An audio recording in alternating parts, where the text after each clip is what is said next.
नमस्कार दोस्तों, आज हम लोग 12वीं कक्षा का रसायन विज्ञान में सबसे पहला जो चैप्टर है विलयन लेकर चल रहे हैं। इससे पहले ठोस अवस्था है, लेकिन फिलहाल मैं विलयन देख रहा हूँ, इससे कि आपका 11th का जो पहला कंसेप्ट है वो आराम से रिवाइज हो जाएगा। इसलिए तो विलयन बताने से पहले मैं आपको बता दूँ, बेसिकली विलयन हम तब का बात करेंगे जब हम लोग पदार्थ के तरल अवस्था का मुख्यतः बात कर रहे होंगे।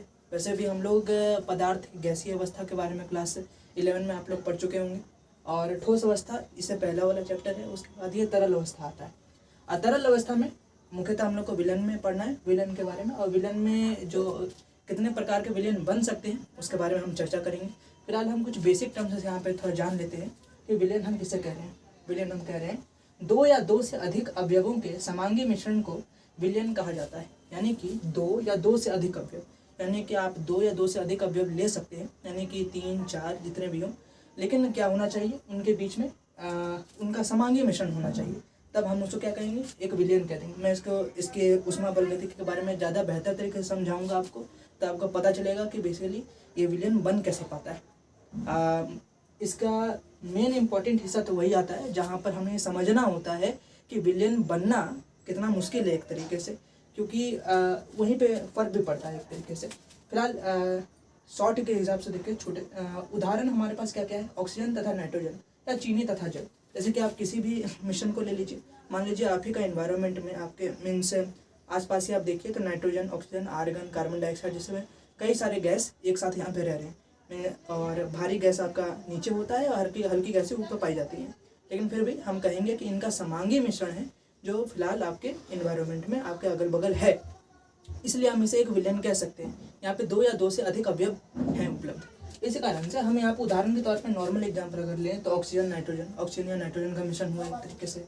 चीनी तथा जल, जैसे हम शरबत पीते हैं, ग्लूकोज मिला दीजिए, उसके अंदर नमक मिला दीजिए, चीनी मिला दीजिए, तो फिर हो क्या रहा है, दो या दो से अधिक अलग अलग अवयव आ रहे हैं। ठीक, इस कारण से होगा बेसिकली वहाँ पे आपका वो एक विलयन तैयार करेगा।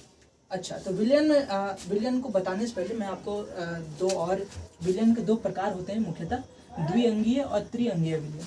ये क्या होता है मुझे ये बताना है। वह विलयन जो दो घटकों से मिलकर बनता है, यानी हमने कहा था दो या दो से अधिक अवयव या घटक, दो या दो से अधिक आप ले सकते हैं बिल्कुल, लेकिन मुख्यतः हम लोग को पढ़ना होता है द्विअंगीय विलयन के बारे में, जिसमें एक विलेय और एक विलयक होगा।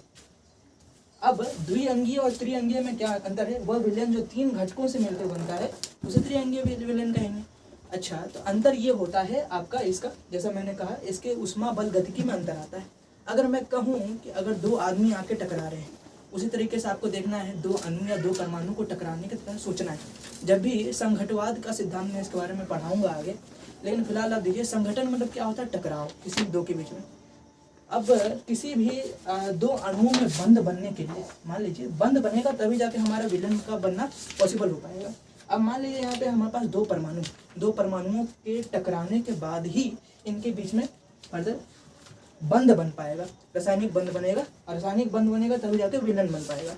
वो स्थिर विलयन होना चाहिए, स्थिर विलयन है तभी जाके हम उसको विलयन कह पा रहे हैं, अदरवाइज नहीं कहिएगा आप उसको। उसी तरीके से तब दो या दो से अधिक परमाणु या फिर अणु एक दूसरे से टकराते हैं तभी जाके वहाँ पर विलयन का फॉर्मेशन होगा, विलयन बेसिकली बनेगा वहाँ पर। अब यहाँ पे मैं कहने का मतलब है द्विअंगीय विलयन में आपको फायदा ये होगा कि मान लीजिए एक घटक है, ये दूसरा घटक है, तो वहाँ पे 50-50% चांस है। मान लीजिए एक घटक यहाँ से जा रहा है, एक घटक यहाँ से जा रहा है, ये दोनों टकरा सकता है या तो नहीं टकरा सकता है। तो आपका अगर मैं इससे प्रायिकता पूछूँ इसका, तो आप प्रायिकता कहिएगा 1/2। ये ध्यान रखना है कि त्रिविमीय में ये बेसिकली हमारे पास ये संगठन हो रहा है, ये बेसिकली ये इसका विघटन हम इसे कहते हैं, लेकिन संगठन यहाँ पे होना जरूरी। संगठन करने का मतलब हुआ टकराव, एक दूसरे टकराना। कहाँ पे, त्रिविमा में। अब त्रिविमीय का मतलब आपका लंबाई होनी चाहिए, चौड़ाई होनी चाहिए, ऊंचाई होनी चाहिए। अब वही आप त्रिविमीय में सोचिए, अगर मैं इस त्रिविमीय का बात करूँ, बेसिकली अगर मैं इस डब्बे का बात करूँ और कहूँ कि इस डब्बे में मेरे पास दो अलग अलग परमाणु हैं, अब इनके टकराने का क्या संभावना है, तो आप कहिए 1/2, भैया इधर टकरा सकता है या तो नहीं टकरा सकता है। उसी तरीके से अगर जब मैं त्रिअंगीय विलयन का बात करूं, तो वहां पे आपके पास जो अवयव होंगे वो 3 हो जाएंगे। अब इन तीनों का एक साथ टकराना जरूरी है। 2 का टकराना तो ठीक दिख रहा था, लेकिन 3 का टकराने का प्रायिकता बहुत ज्यादा घट जाता है। ये आपका क्या बोलते हैं, ये प्रूवन भी है, एक्सपेरिमेंटली भी आपको दिखाया जा सकता है ये कि 3 के टकराने का आप ज़्यादा पॉसिबिलिटी नहीं दिखा सकते या फिर इसकी प्रायिकता ज़्यादा नहीं हो सकती है। इसलिए त्रिअंगीय विलयन का बनना उतना फेवरेबल नहीं होता है, यानी कि उतने अच्छे से नहीं बन सकता ये त्रिअंगीय विलयन के बारे में अगर मैं कहूँ तो। इसलिए हम लोग को इसकी ऊष्मा बल गति की बहुत ही ज़्यादा टफ हो जाएगी। इसकी उतनी टफ नहीं होती है, इसलिए हमारे सिलेबस में द्विअंगीय विलयन या फिर बाइनरी सॉल्यूशन के बारे में हम लोग को पढ़ना होता है। अब बाइनरी में बेसिकली द्विअंगीय विलयन में मैं आपको बता दूं, नमक तथा जल, O2 तथा N2, इस तरीके से आप इसको नॉर्मल लेकर समझिए। अब मैं विलयन के बारे में कहूँ, जैसा कि मैंने कहा द्विअंगीय विलयन, तो फिर उसमें एक विलेय एक विलायक आएगा।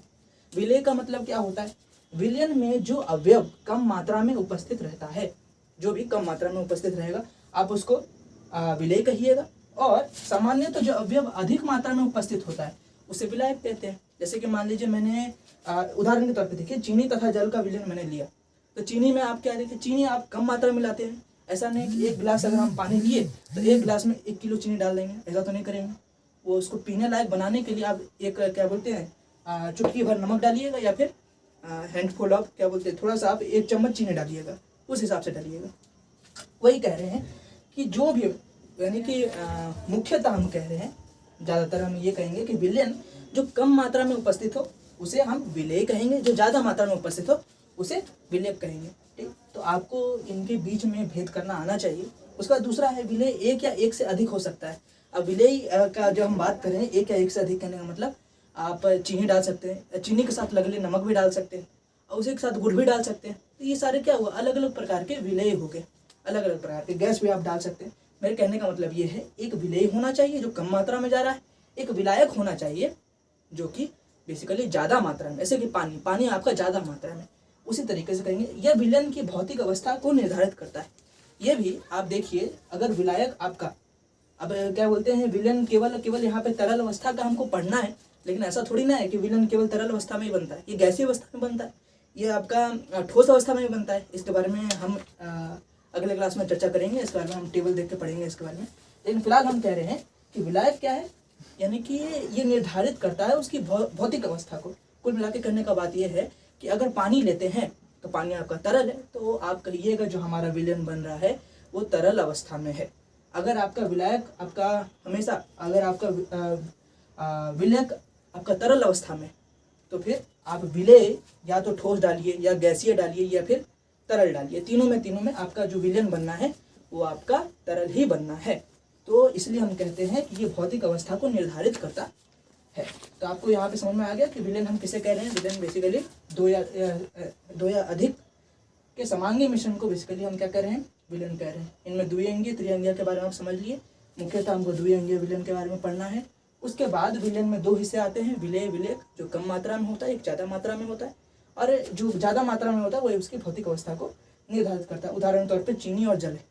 इस तरीके से आप बेसिकली विलयन का मेन मुद्दा आप समझ गए हैं। इसके बाद हम आगे चर्चा करेंगे, यही विलेय विलेयक का आगे पढ़ेंगे कि विलेय कितने प्रकार के हो सकते हैं, विलयन कितने प्रकार के बन सकते हैं। बाकी के लिए धन्यवाद।